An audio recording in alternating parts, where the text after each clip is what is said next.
I used to always wonder why I would try to please other people, and I was basically a professional people pleaser in my life.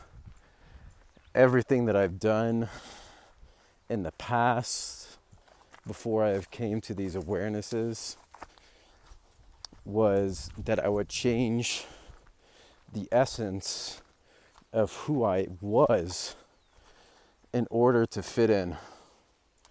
And so that could be in situations, that could be in relationships, that could be in, work settings.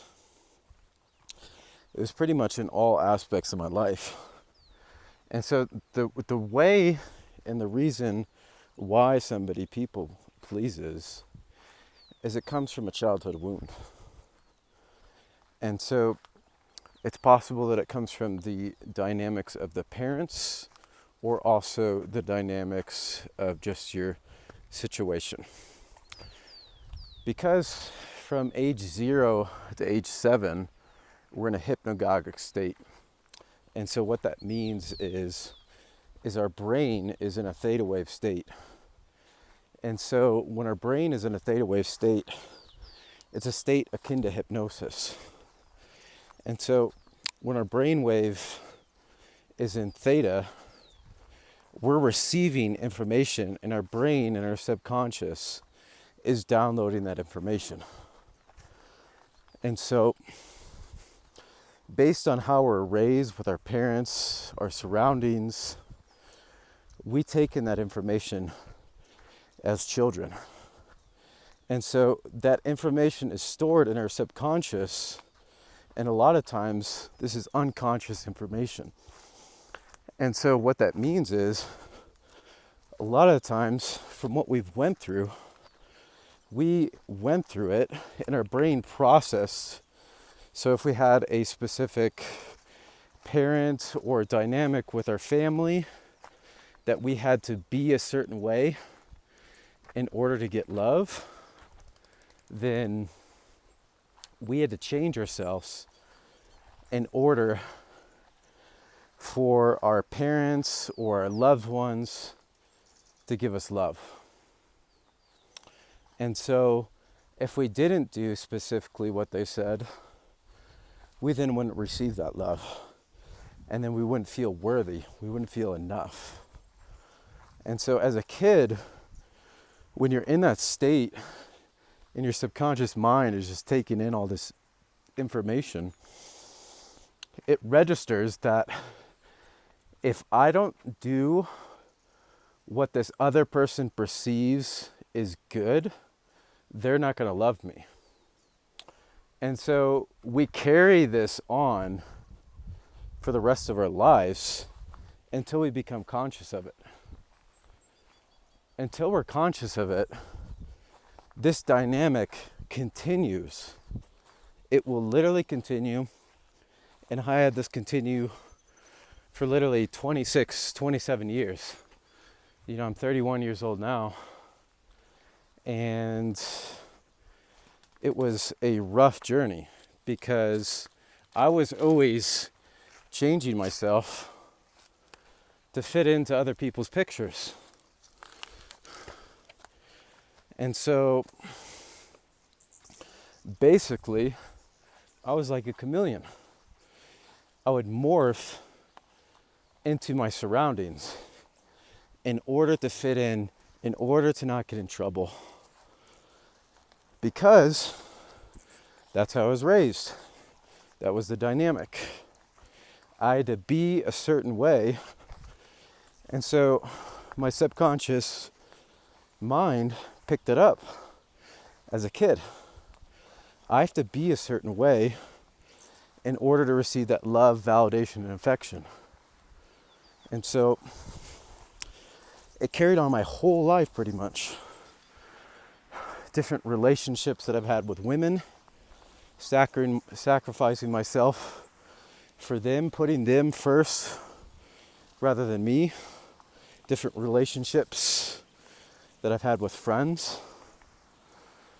Always doing things that I didn't necessarily want to do but I felt like I had to do out of obligation because I felt like I would let the other person down if I didn't do them.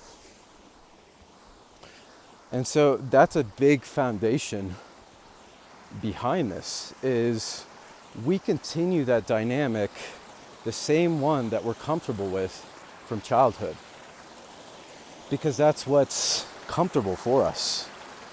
And so we continue to go down this pathway that's been basically carved for us, like this little river here, because it's easy, it's familiar, we know it, we know the dynamic, because we're not comfortable being in our own power.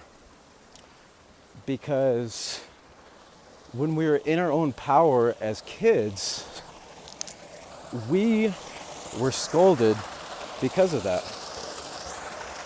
And we were told, you're wrong, why are you doing this? Or whatever the case was, we were made to feel not worthy, not good enough. And so when we're made to feel that certain type of way, our subconscious mind registers that and picks it up. And that's what's running the show. And so when we're an adult, that's still what's going to run the show. Because if you find yourself always bending yourself like a bamboo stick to kind of just go with the flow and breeze of somebody else, kind of just moving yourself so that you can fit with somebody else's picture and change yourself, you're self-sacrificing because you want to please that other person, because you want to get that love, validation, and affection from that other person.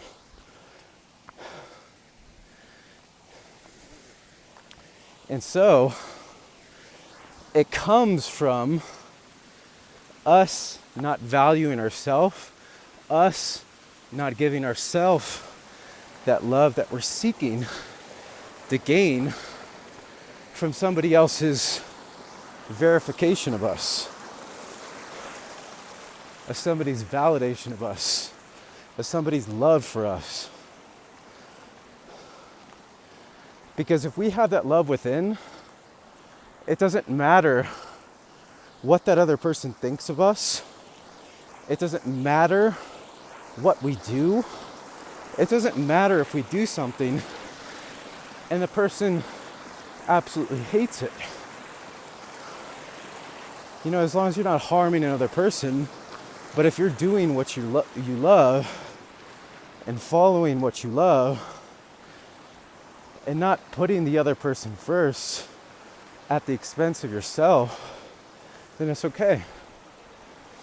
But if you find yourself constantly putting the other person first,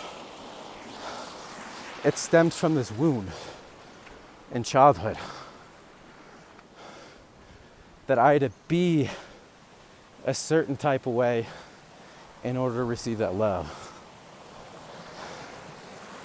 And for me, this is one of the biggest kind of cluster to kind of deal with for me,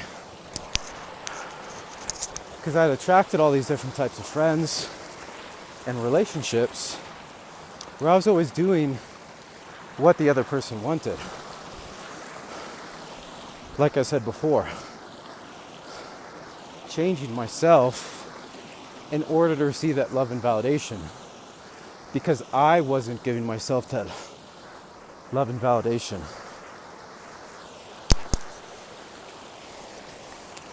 And so when I wasn't giving myself that love and validation, the human mind, the human subconscious starts to seek for it unconsciously. And so we'll start to do different, behaviors so that we can draw attention towards us, and so that we can fit in, and so that we can receive that love and validation that we're not giving ourselves. And so it's like a radio. You know, there's all these different stations. And so we have the ability to tune into any single station that we want. But with certain people, we tune to their frequency in order to fit in.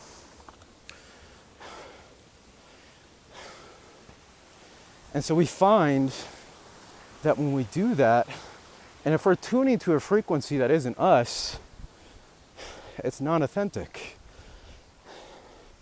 Because it's not to say that you can have some friends that like parties, and you have some friends that like artwork, and you have some friends that like cars, or whatever the case may be. You can have all different types of friends. But if you find that the dynamic between you and the other person is always dictated by what they want to do, that dynamic is mirroring that same dynamic from childhood.